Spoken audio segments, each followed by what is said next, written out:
What's up, everybody? So I just got up after the elk hunting trip. This is the day officially after when we get back, and it was a whirlwind of a trip. We drove 27 hours out to Colorado. Um, Shot our rifles, got them zeroed. Very next day, went out and Jordan and I got an elk within 20 minutes of each other. Same herd, chased them around the field. It was pretty awesome. It was pretty awesome. We were hunting kind of a river bottom by a farmland, and I drove in and I got next to a really smelly group of cows, and wedged myself in between an abandoned farmhouse and a hay bale like depository, I guess. I don't know. They have to fence off their hay so that the animals don't get to it. But I downed mine from 280, and Jordan jumped in right behind me, and he was cool enough to film. And then right afterwards, he jumped in right behind me and hit one at I want to say 320, and it got up and ran over the hill. So we ran long ways around in the truck, and she popped back up. So she had gone down. His shot had double lunged her, and he put one more on her, and that was the end of that. And we picked up both elk, and we spent the rest of the day rabbit hunting, and then we drove home another 27 hours. And so it was a great trip, but we were burning at both ends, very, very tired. We got back to my house. He and I both crashed, and he just left. My wife was sweet enough to drive him home, which leaves me here to butcher my elk. So that's what we're here to do. Let me show you guys how you butcher a whole elk in an apartment kitchen. So step one is you pull all of your shit out of your refrigerator. All of your shit out of your refrigerator. Everything you have in your refrigerator, pull it out. That's where you start. Because you're going to need a place to put an elk. I hope that's coming across. Yeah. I mean, we quartered it. And when I say quartered it, I mean in the professional sense of like we ran a saw down the spine and ran a saw across the midsection. So it's the whole elk. It's been quartered to make travel easier.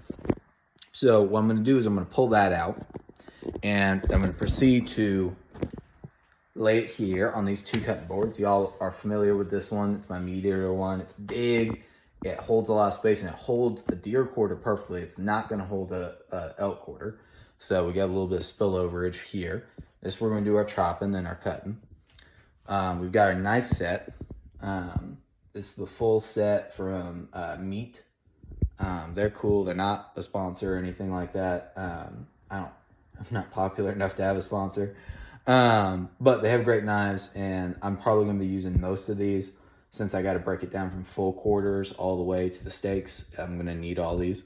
And kind of sharpening, straightening stick, and a cup of coffee, because Jesus Christ. And then over here, I've got an old cutting board that I had a lot over the years, and it's kind of been decoration lately, but it needs to kind of come out of retirement and get used. Got this from my horseback riding days, and yeah. And then we got on the stovetop vacuum sealer station. So the plan is to grab each quarter and basically just start breaking things down, vacuum sealing them and labeling, and just going. And hopefully reaching a strong endpoint, like being fully done with one quarter before I take a break, that type of thing. And that's the thing is like, if you don't have to rush, don't. If you're doing this by yourself, if you're amateur like me, you're going to make a lot of mistakes, and going slow and steady is better off. These elk have been, they hung for a day at 32 degrees, and then we cut them, and then, they sat in a cooler as we drove home up in, the Rocky Mountains all the way through the night, through the middle of the country during December. So it was like 30-ish degrees the entire time. And then they sat in my refrigerator overnight. So the internal temp of this meat is 32. I stuck a thermometer in there. You've got time to process one quarter in a nice warm kitchen before it warms up to where you're starting to do damage. So you just have to process that quarter, get it vacuum sealed, get it in the freezer, and get on to the next quarter and do it over and over again. This elk has been hanging, chilling, whatever you want to say, a little bit of everything for 3 days. So it's time to crack into it and start getting going. I don't want to dry age it or anything like that. I want as much meat as I can get. So we're going to start getting going. And I look sleepy because I am sleepy.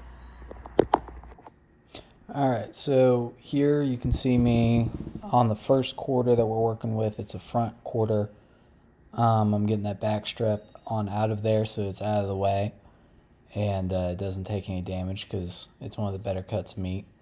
Then we're removing all those strips out of the ribs.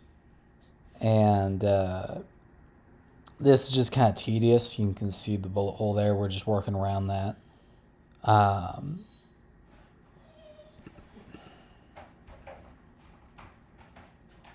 We're just kind of taking off every chunk of meat that we can get. Being very careful of all that bloodshot and not wanting to take any of that in.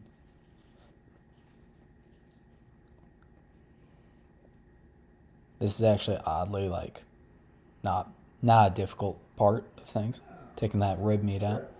Now we're doing a back quarter, a hind, and it's the same thing. We're going to get that back strap out of there first.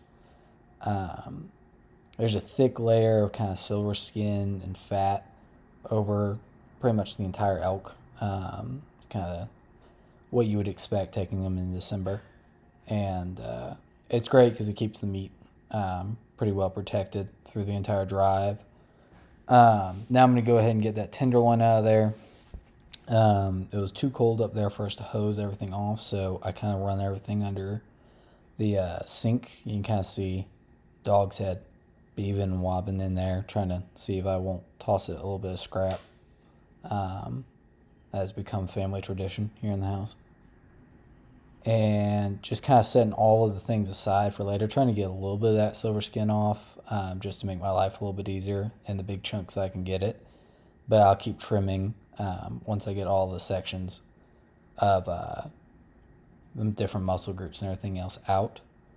And as you can kind of see, you're just working, flipping and rotating in size. I'm not the best at it by any stretch of the imagination. I'm giving the dogs little pieces, is what that is. But we're breaking everything down, setting the steaks aside, setting the roasts aside. It was a younger elk. That's why the pieces of meat are kind of smaller than what you would expect from an elk. When we got there, we just kind of had a whole herd of them, and they all looked the same size. And so once I confirmed it was a cow elk, I shot, only to realize that it was a whole group of, basically 1 and 2 year olds. So this one's a little bit smaller. It happens, and I'm definitely not going to complain. It was still a great hunt, and so there's not too much to be upset about, and obviously still a ton of meat. So really excited about it. And basically I just keep rotating it from side to side. There's a little bit of frozen blood on everything. That's kind of just left over because it was too cold up there to hose it off, like I said.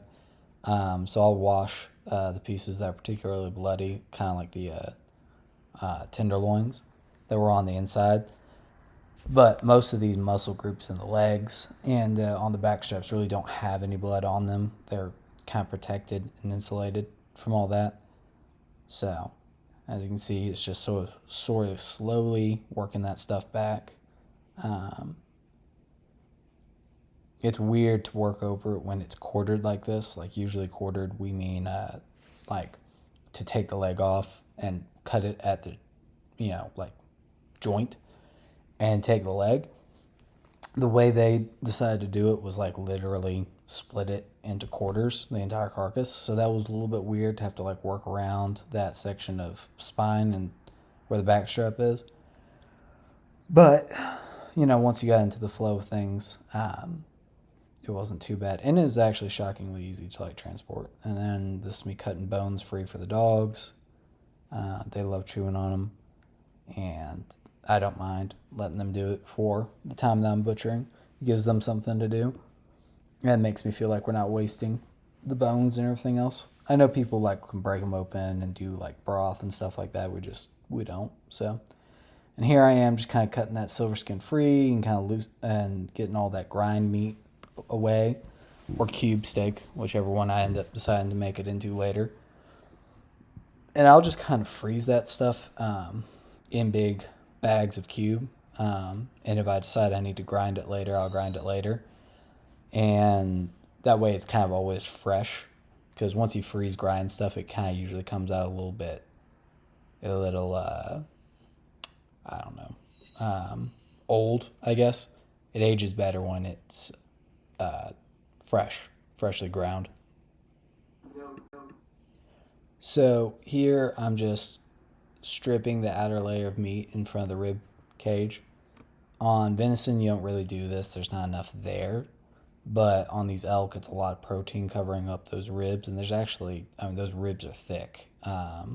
Based off of kind of the autopsy, unofficial autopsy you kind of do when you're processing the animals. I figure my bullet impacted the elk, hit one of those ribs, and actually ricocheted up into the neck of the elk.